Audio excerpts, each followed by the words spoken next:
Hey, welcome to the Pharmacy Residency and Money podcast, a member of the Pharmacy Podcast Network. I'm Tony Guerra, pharmacist and publisher, bringing you help succeeding in your career, health, and wealth before, during, and after residency. You can sign up for the email list at pharmacyresidencypodcast.com to get your free LOI template or get editing help working one-on-one with me at residency.teachable.com. Hey, welcome to the Pharmacy Residency Podcast, member of the Pharmacy Podcast Network. Before I get started with talking about the Scramble and just really the results of this year's residency applications, just wanted to talk briefly about APHA 2024, which happened in Orlando, a couple weeks back. And Nancy Alvarez, who is a past president, did a great session on mentorship. And many of you are going to become mentors very soon. And if you do get access to it, I just definitely recommend. It really gave a great understanding of the difference between an advisor, a preceptor, and a mentor. So in many of your applications, you were excited to go from, being advised to becoming a preceptor. And then, eventually, hopefully you'll be a mentor. And what really a mentor is, and Nancy has definitely been one to me, is someone who, over the long term, and is really helping you with things that are outside of the traditional kind of role where you're in. So you can be an advisor to someone, give them advice, and you can be their preceptor. But to be their mentor is, and I try to do this with all of my students, is that, hey, as you're getting toward your residency application, send me your stuff and I'll help you with it and, help you with decisions, because I've seen hundreds and hundreds of applications, and it's just too important to leave to, let me just try to figure it out for the first time. So I definitely recommend that. It was really kind of a great session, and just really kind of dialing in on what your next step is for those of you that, have matched already. So congratulations to those in phase 1 and phase 2, which just finished up yesterday. If you are an APHA member, one of my other mentors, Magali Rodriguez de Bittner, she was at Maryland, and it's been a long time because I remember her picture on the college catalog, and that was 1993. So that's 31 years now. So she's been fantastic. And one of the great things that she mentored me in was the difference between being a retail pharmacist and, kind of moving toward more of an ambulatory care type of role. And I remember when I worked overnights, at first it's very different. If you've ever worked, during the day in retail and then overnights, in overnight, you really feel a lot more like an ambulatory care pharmacist. You have the time to talk to everybody. You have a completely different time schedule, and you're really able to help people when, it's middle of the night. They're not there because they want to be there. And so you can really go through all the steps. And it was really kind of nice that I had someone to kind of show me what that looked like, because back then it was the first year of the PharmD and everybody was just kind of figuring it out. There's still bachelor's degree students that were graduating a little bit later on. So it was just kind of a really neat thing. But if I just strongly support Magali or Dr. Rodriguez de Bittner as a candidate for president of APHA. Reminds me a lot of Nancy Alvarez, just a phenomenal leader in pharmacy who's just been around for quite a long time. Okay. Well, let's talk about the match and what happened and what's next. So April 10th, which is yesterday, was the phase 2 match results day. And so those are released. And then now we're in the point where we have what's generally called the Scramble. And let me just preface this with, when my wife and I did this, there was no phase 2. So we did the Scramble.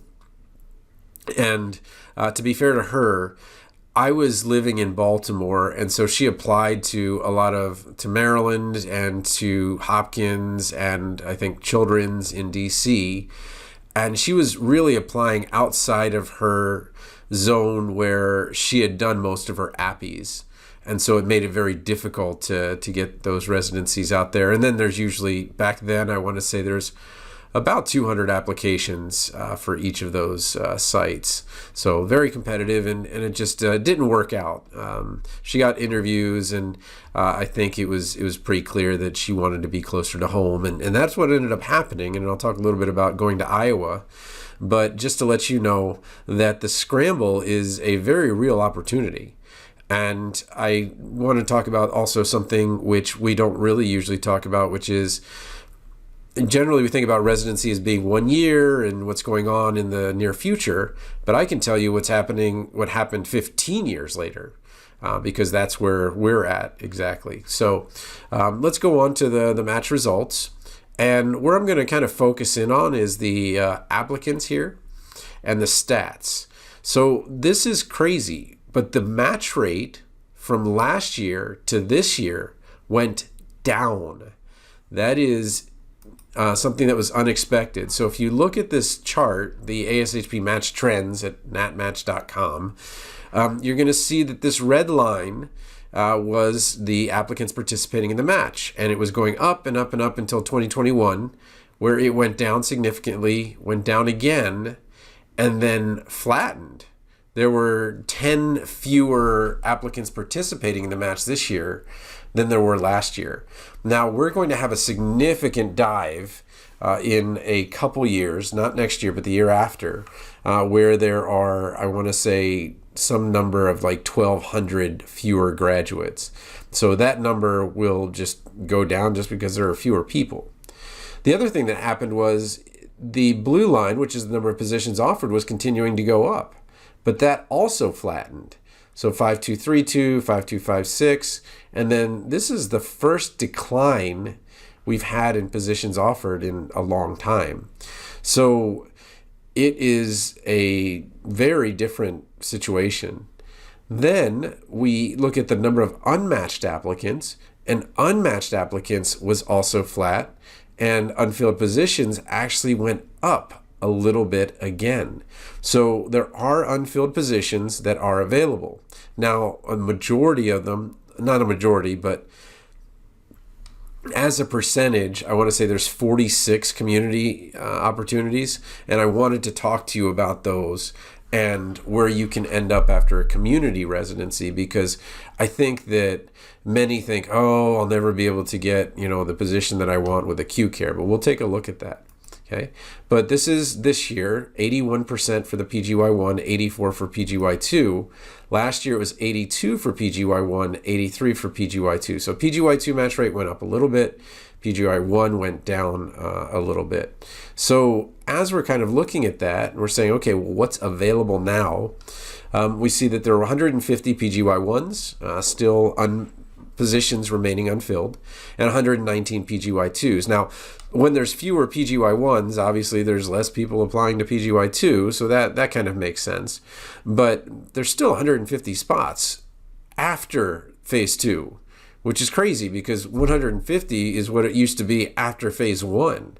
So we're really in kind of uncharted territory here, where we have this many available. So as we're kind of looking at that, you can kind of look at your school and see, kind of where you match. And there's two calculations to make. You look at the number matched over active with list, which would give you your quotation fingers match rate. And then the number matched over registered, which is basically how many got it out of how many wanted it. And I'll give you a concrete example with Iowa in just a minute. But the reason that's important is generally the higher your match rate, the more likely you're going to do really well in the scramble. And just to make it easy for you, the number at 75 is right around the average, which is 80%. So with let's say 150 schools of pharmacy, you go down to number 75, the top 50% are, 81% and above. So if your school is matching it over 80%, I definitely would participate in the scramble and make those connections. Okay, so these are the list of participating positions, and I want you to be careful because I think that it's better for you to do this by state rather than by doing it by like what you want, because when you kind of pop into this list of participating positions, it gives us this huge number. And then if you just do PGY1, well, it'll give you the 150, but it just ignores a bunch of these other ones. And so I personally think it's better because there are many fewer. You could just put in something like Alaska and like, okay, well, there's one for Alaska. But let's see, Arizona, there's nothing. Alabama, there's one. Arkansas, two. California. Well, oops, I left the PGY1 filter. I didn't mean to do that. Okay, so Alabama, there's one, two, yeah, that's exactly what I was trying to get at. If you just left the PGY1 filter on, there would only be one. But if you you get rid of it, then you see that there's four. And you're like, okay, well, let me see what kind of things I would be looking at. Okay, well, a couple of community here, Alabama, PGY2 in oncology, and PGY1. So there's only one PGY1 in the entire state of Alabama. But you look at these communities and you see that one of them is associated with a college of pharmacy, and that's what I'll talk about with Iowa in a minute. And I can tell you that you can be really successful as a practitioner with a community pharmacy residency that has that, not designation, but affiliation with the School of Pharmacy. My wife did community PGY1 and has been started at Hy-Vee as a pharmacist, which is a smaller grocery chain, about 300-400 stores, but has been at the VA for quite a long time, and basically an ambulatory care pharmacist without the ambulatory care PGY2. And I've been, because of the teaching certificate that I got from the Iowa residency program, I've been a professor of chemistry, biology, pharmacology, sometimes do anatomy and physiology for 15 years. So both of us have basically had dream jobs coming out of community residency. And so I know that, there's a feeling that, oh, well, community, I'll never get the job I want. But if you have any inkling of ambulatory care or those types of things, it's a very good deal. So that's why, again, when you do the PGY1 for Iowa, you see Waterloo and Unity Point Health and Allen Hospital. And then if you do them all, you get the PGY1 communities as well. So because I have a lot of listeners from Iowa, and there were 3 that didn't match, I'll be, kind of speaking directly to them. But this also kind of talks about how these things get missed. So let's start here, okay? Greenwood Pharmacy, they're in Waterloo, and this is one thing that you'll see is that a lot of times community positions are in a city that's like adjoining another city. So Cedar Falls, which houses the University of Northern Iowa, is just next to it. And you're talking about 100,000, in those two cities, and then maybe 150,000 in the area. But it's not a small area. So a big concern a lot of times is, well, I don't want to go to like a small town. Well, it's, 100,000 people. It's not a small town.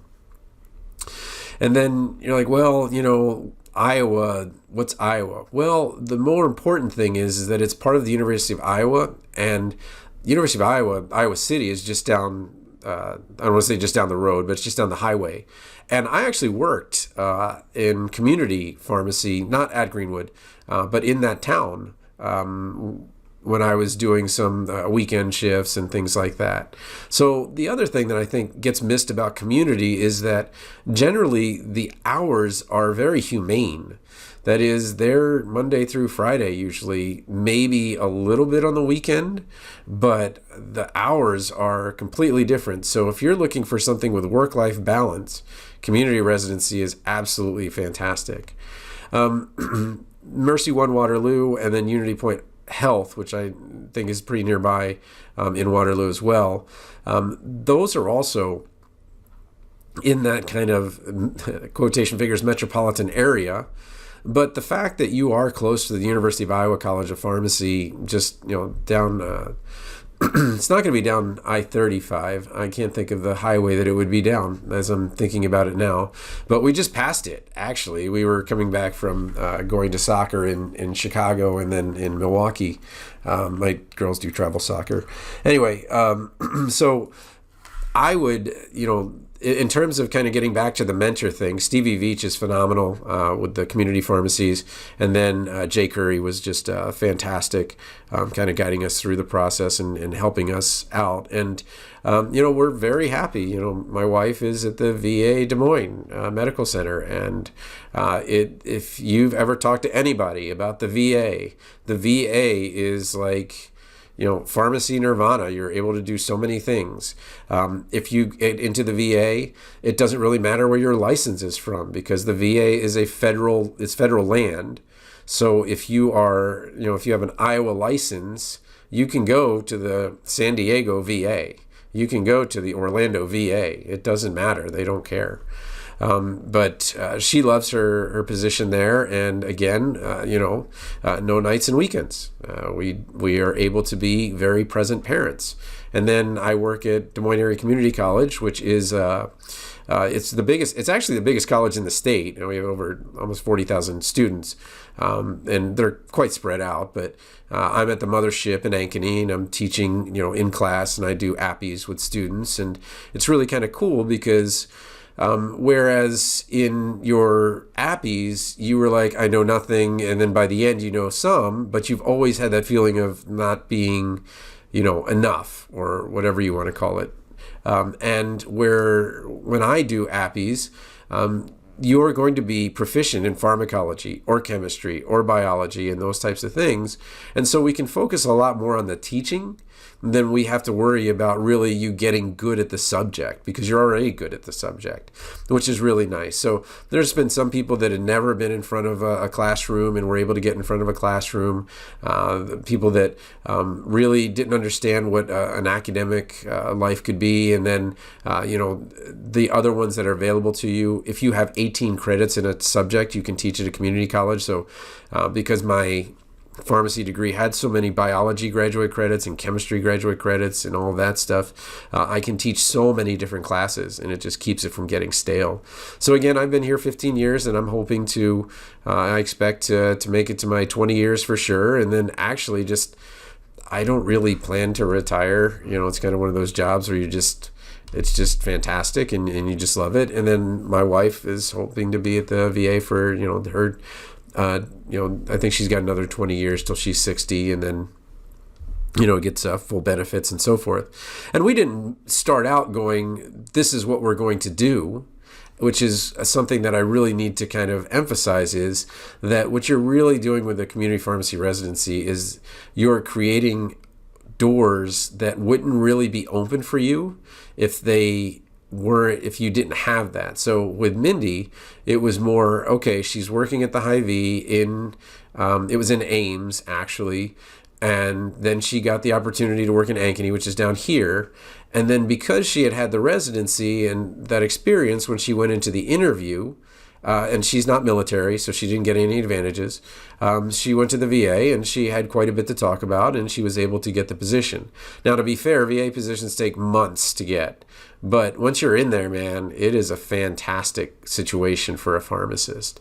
And then in terms of the teaching, because I had taught in those 5 classrooms during my residency certificate, I was able to not only talk about the classroom, but actually talk about actually got a little check mark for having taught classes. And then that summer, just after, I actually taught at the college as an adjunct. And so that gave me extra points when it came down to choosing who would be it. So something we probably hardly ever talk about is, how do they pick, who's going to be the next professor? And it's actually a rubric, and you get points for this and points for that. And one of the big things that the community college wanted was, teaching at a community college, and certainly the college that I was going to go to. So, I know that you're like, well, I know why there's so many community residencies. Why not just take the money now? Well, 15 years down the road, my wife and I both have, we have 12-year-old girls, 3 of them, and we are able to see everything on the weekends, and we are able to go to everything at the nights. And she's able to lead church group, and I'm able to coach their track. And those are really satisfying things. And so I am a strong proponent of, being able to have that opportunity. And yeah, in the short term, for sure. You're missing out on that money, and with inflation, things are tough. But in the long term, I can only tell you that, basically we've got an ambulatory care pharmacist working for the VA, and we got somebody who's been 15 years at a college teaching both very, work-life balance friendly jobs, both jobs we've been in for an extended period of time that we love. And, it all kind of came down to the scramble and getting our residencies in the scramble. And again, it was, it just was, okay, well, one door closed, another door opened, and it actually ended up being a much better situation for us. So, and then, of course, I'm always, because I'm so money focused on some things, if you look at Iowa compared to, I love these calculators, cost of living calculators. So cost of living calculator, and you do the, it's nuts, but you could do a San Francisco, Des Moines. It's kind of fun to do this. Okay, so we'll say Des Moines, and we'll just say that, maybe you're making $60,000 in a residency or something like that. Okay. Your comparable income, does it have? Let's do Iowa. Okay, and we'll do Cedar Rapids, because that's really close to where that is. To get a $60,000 San Francisco income, you need $30,000 in Cedar Rapids money, right? So cost of living is 47% lower. And you can do the opposite, which I think is more fun. So let's kind of go to Iowa here. So we'll do, Waterloo, Cedar Falls. They even have that. Okay, so we'll do Waterloo, Cedar Falls, and then we'll do some fun cities. So let's just do San Fran, because I think that's a fun city to do. California, here I come. Okay, good Lord. All right, there we go. All right, so we'll just say San Fran. Okay, and so our pre-tax household income, if you were let's make it so if you have a $60,000 residency in San Francisco, California, you have $121,651. So to match the $60,000 you would make in Waterloo, you need $121,651 in San Francisco to make it even, right? So when you say there's a San Francisco residency for $60,000 and there's a Waterloo residency for $60,000, you literally have to have double residency pay to have the same cost of living. We can do some other cities too. I mean, you got like New York and stuff. This is at the end of the podcast, so we can kind of have some fun with it. So New Jersey, New York. So let's go down to Manhattan, right? And now you're talking about almost triple, right, to be down there in New York City, that you would have to be in Iowa. But let's talk about somewhere maybe, let's do Arizona, because I know Phoenix pretty well. Okay, so in Phoenix you would just need maybe $12,000 more to kind of even it out. Or we could think of like Miami, Florida. That's a big city. So Florida. But the point I'm trying to make is that so you need $82,000. That seems a little low. I think Miami is a lot more expensive than that. And then Illinois is Chicago at 81, and I still think that would still be a little bit low depending on where you are. But again, a median 2-bedroom in Waterloo, Cedar Falls is $878. A median 2-bedroom in Chicago is $3,000. Right, so it's just night and day. But I can't say enough about the Iowa program. We wouldn't have been here if it weren't for Jay and Stevie and those guys down there at the Iowa City program, and it's just fantastic. So anyway, good luck in the scramble. If you need help, certainly email me at tonythepharmacist@gmail.com. I'll give you the best advice I can. But I can just tell you that it was the scramble that allowed us to build on Mindy's side, a very clinical career at the VA, and on my side, teaching career in college. This has been the Pharmacy Residency and Money Podcast, a member of the Pharmacy Podcast Network. You might want to check out our available residency audiobooks at pharmacyresidencypodcast.com/books, or you can get your first book free if you've never been on Audible before. You can work one-on-one with me to get a better residency that will better suit your career, health, and wealth at residency.teachable.com. Feel free to send an invite to Tony PharmD on LinkedIn or email me at tonythepharmacist@gmail.com. Music was by Policy.